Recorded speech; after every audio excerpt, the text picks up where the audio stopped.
Que são 2 milênios, Senhor, no relógio da eternidade? As palavras de Emmanuel são ideais para traduzir a história que se repete a cada dia.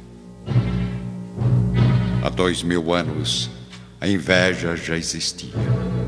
Corrupção, sequestros, adultério, assassinatos, vingança, chantagens e ganância já faziam parte da mente humana há 2000 anos.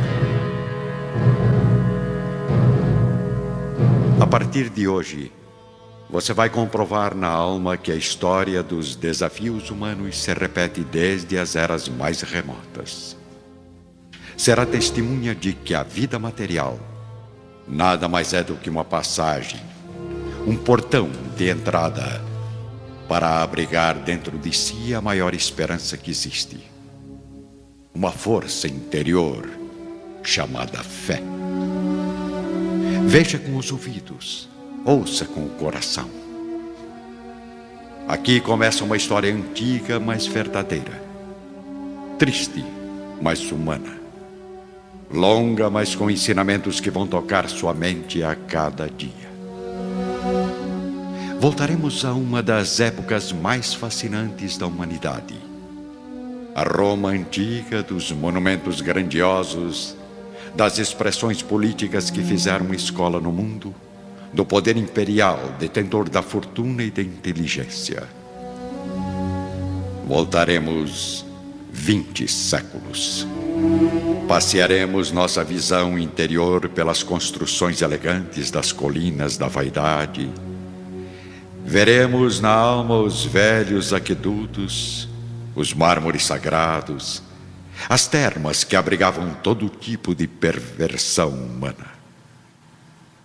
Por outro lado, estarão presentes também as multidões miseráveis das ruas, à espera de esmolas da nobreza para buscarem no poço do egoísmo um pouco de alimento para seus frágeis corpos.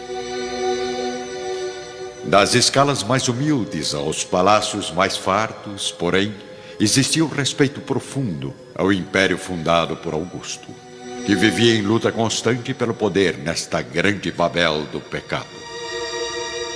Um lugar corroído pela ganância dos homens, mas que recebeu um castigo supremo.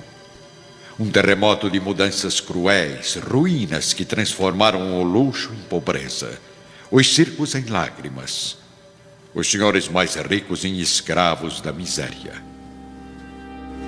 Mas voltemos ao início. Ainda no Império de Augusto, onde a hereditariedade nobre de um homem garantia a si e a sua família condições totais de conforto, riqueza e posição social. Estamos no ano de 31. Aqui começa a saga espiritual de Públio Lentulus, um senador romano que viveu todos os obstáculos da estrada da vida. Um ser que teve o privilégio de passar por este mundo e conversar pessoalmente, mesmo por apenas alguns minutos, com alguém muito especial.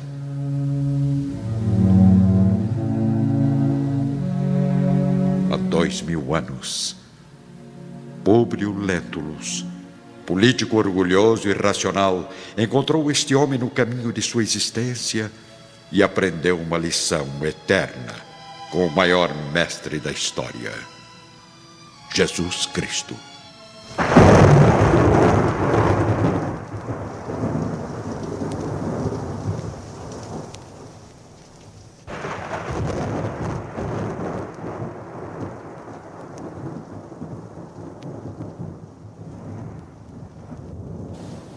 Venha comigo.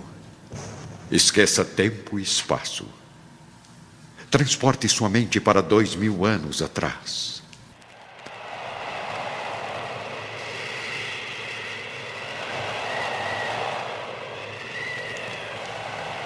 Estamos agora em Roma, num belo anoitecer, ameaçado apenas por algumas nuvens escuras no horizonte. Caminhamos entre as ruas estreitas e notamos uma construção imponente, majestosa. É a residência do senador Públio Lentulus.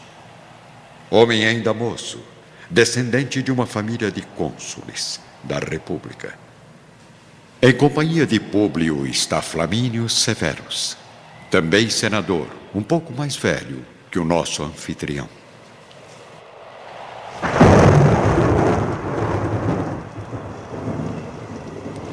Meu amigo Públio, a situação requer muito cuidado.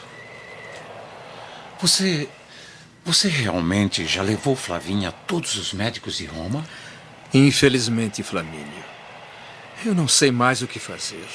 Já recorri a todos os recursos e os médicos dizem sempre a mesma coisa. A doença da minha filhinha é incurável. Não é possível. Não pode ser. Lepra. É isso que a pobre criança tem. Culpa desses escravos imundos infectados que circulam em nosso ambiente. Você anda muito preocupado, Públio. E isso está se transformando em revolta, meu amigo.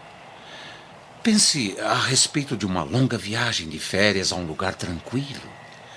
Um passeio assim vai fazer bem ao seu ânimo e até Flavinha, respirando novos ares, talvez tenha melhoras de saúde. Talvez, Flamínio, talvez. Mas mudemos de assunto. Como estão os seus filhos? Cada vez maiores. Plínio é um garotão forte e genioso como o avô. Agripa já é mais calmo, né? Introspectivo. E você já sabe, hein? Os dois são futuros pretendentes à mão da Flavinha. Só depende da sua aprovação, é claro. Aprovar eu aprovo, meu amigo. Se a pobre menina conseguir sair viva desse pesadelo.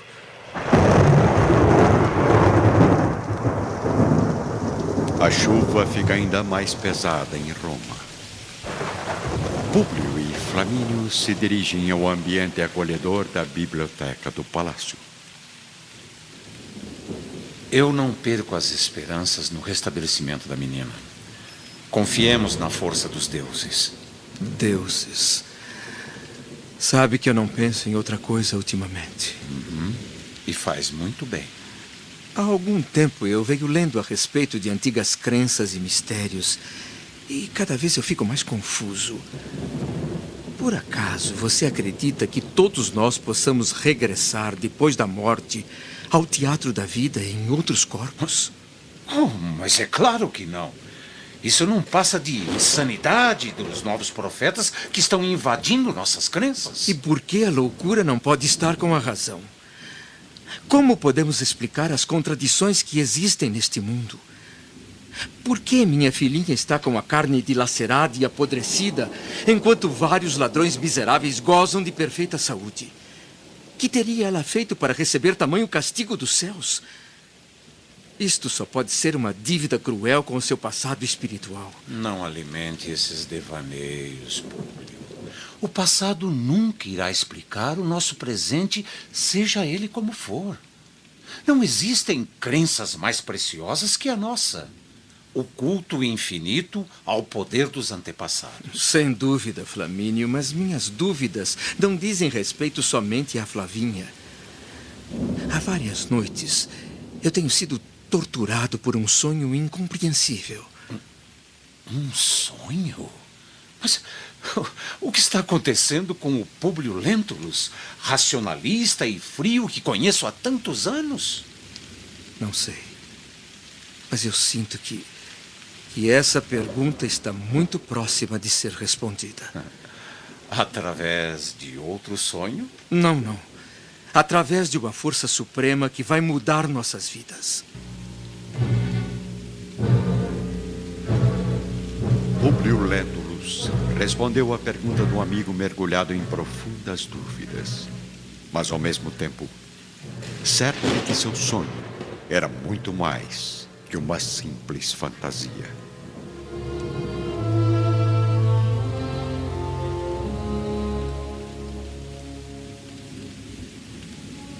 Realidade ou não, eu me vi vestido de cônsul nos tempos da República. Lembro-me de ter participado de reuniões criminosas, decretado assassinatos de pessoas inocentes. E o pior de tudo, sentia prazer em praticar tais atrocidades. Enfim, todos os quadros hediondos dessa época sangrenta da história atravessaram minha visão incrédula.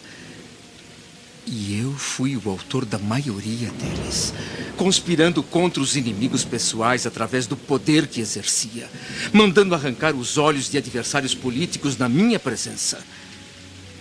Mas o pior estava por vir. Depois de tantas atrocidades, acabei sendo expulso do consulado.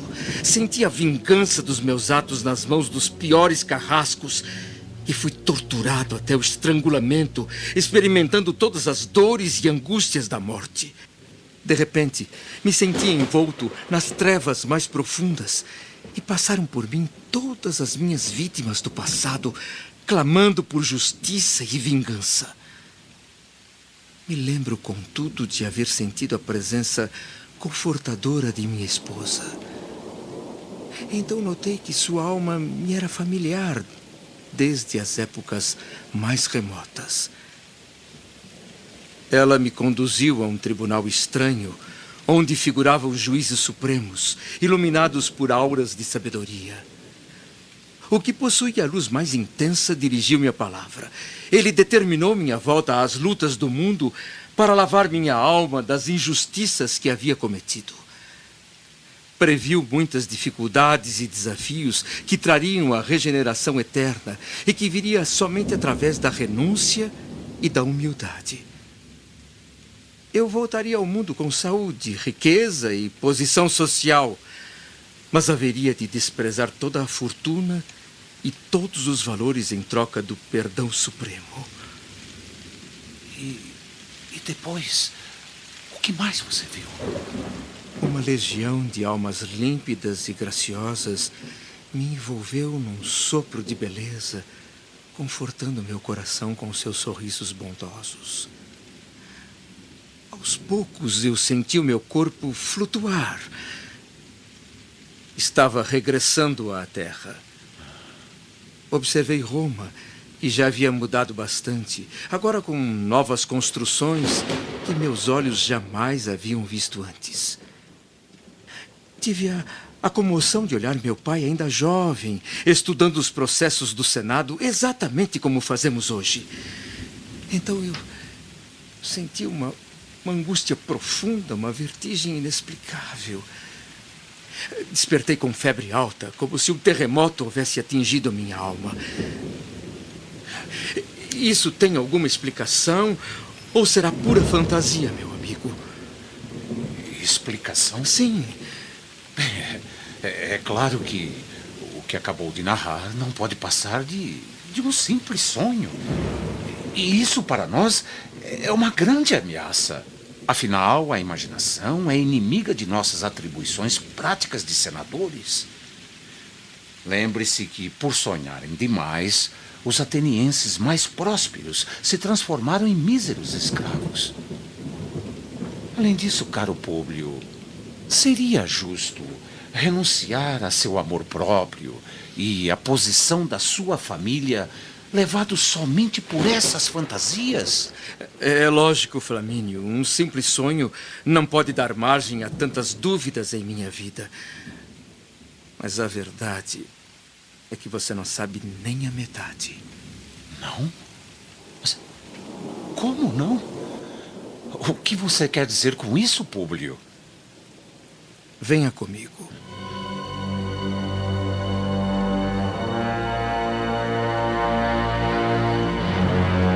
Públio conduz o amigo à grande câmara subterrânea, onde guarda seus mais sagrados pertences. Entre antigos documentos e estátuas, Públio se aproxima de uma velha imagem de cera.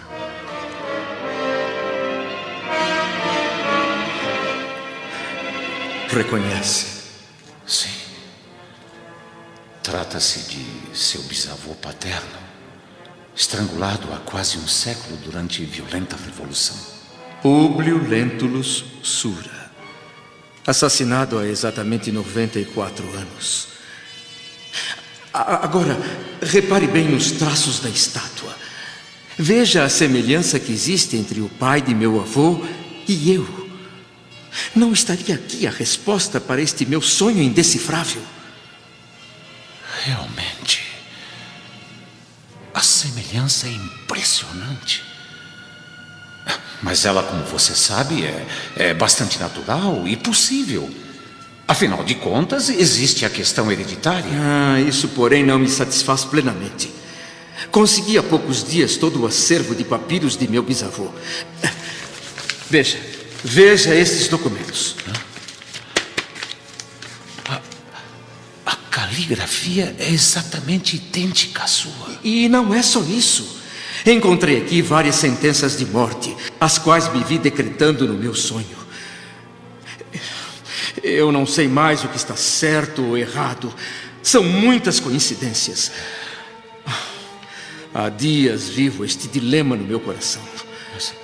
Serei eu, Públio Lentulus Sura, meu avô, reencarnado? Frente a tamanhas provas de lucidez do amigo, Flamínio vê suas explicações racionais se desmoronarem, mas busca novas alternativas para defender suas crenças e tradições que considera superiores.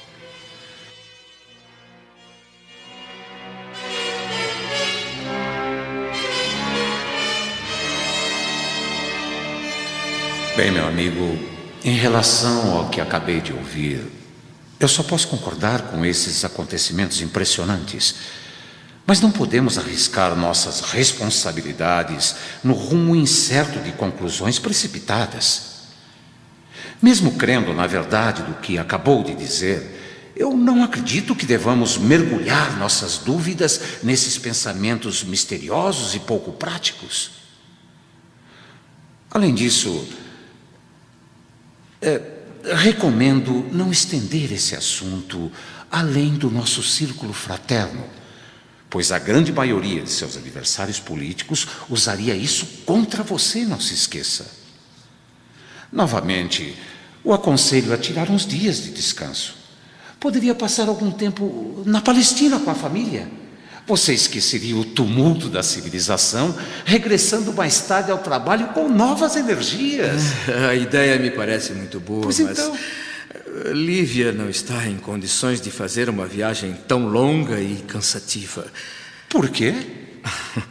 Aguardamos para breve a chegada de nosso segundo filho. Oh, mas que ótima notícia! Por que você não me disse antes? Hein? Porque... ótimo. E para quando espera essa criança? Aproximadamente 6 meses. Então está combinado.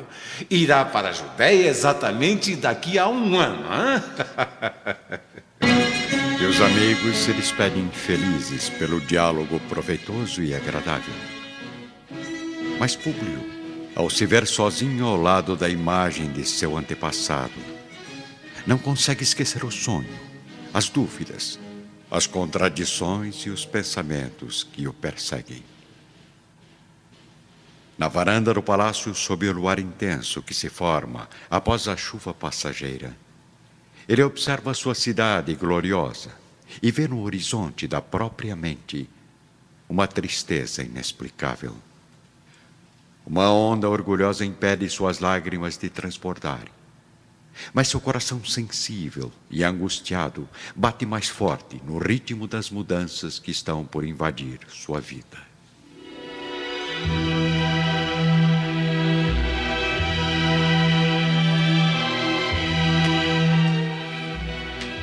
Com o início do Império, a mulher romana, de modo geral, se entrega aos prazeres do luxo excessivo e esquece as obrigações domésticas.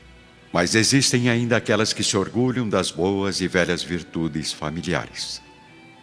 As esposas de Públio e Flamínio pertencem ao segundo grupo. Lívia e Calpurnia, 2 mulheres especiais em todos os sentidos. 2 símbolos de bom senso e simplicidade que passamos a conhecer agora.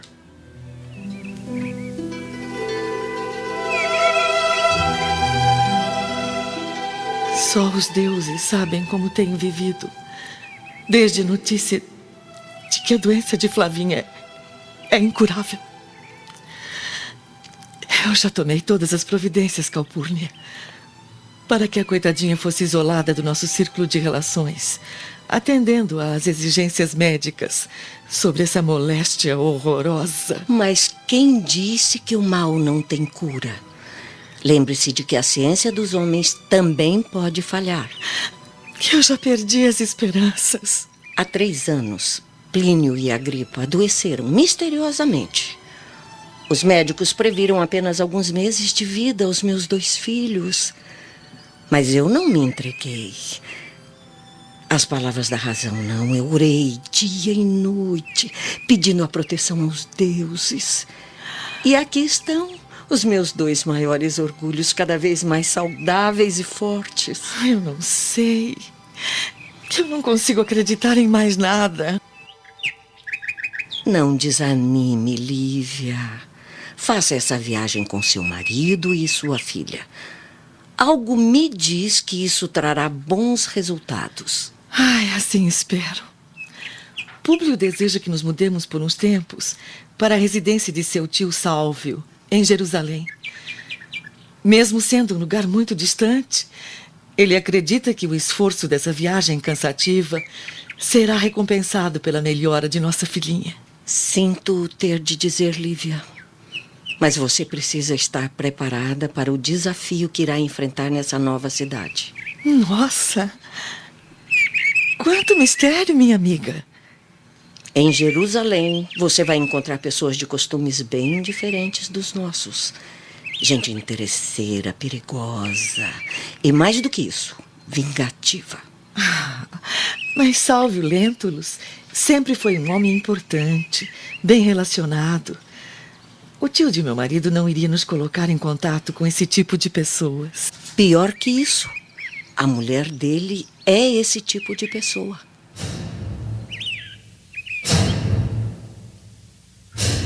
Ao ouvir o conselho da amiga, Lívia sente o primeiro impacto das surpresas que aconteceriam em breve na sua vida.